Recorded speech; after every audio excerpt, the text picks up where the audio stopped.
On va à présent retirer le moule du réfrigérateur. Il convient de vérifier si le chocolat a durci suffisamment, mais pas trop.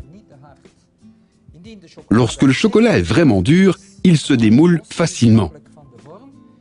Et après insertion du fourrage, on peut retirer la petite coquille de chocolat avec le fourrage.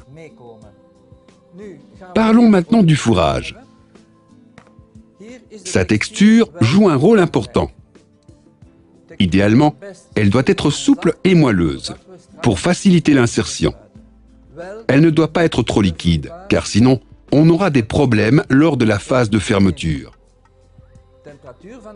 La température du fourrage sera de préférence inférieure à 25 degrés. Sinon, le chocolat risque de ramollir, voire de fondre et de prendre un aspect grisâtre.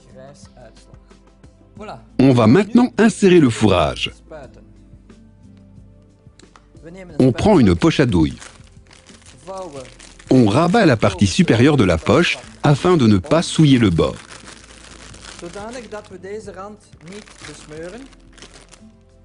On verse le fourrage dans la poche à douille.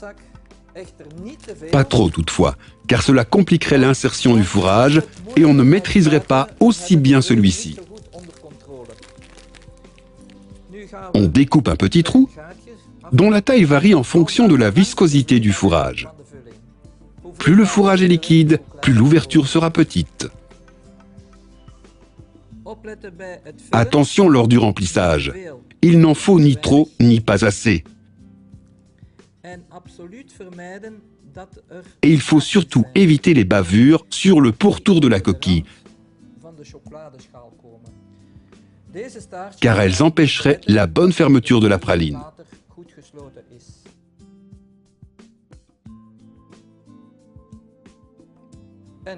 Les bonbons moulés sont placés au réfrigérateur pendant 5 à 10 petites minutes, à une température de 8 à 10 degrés.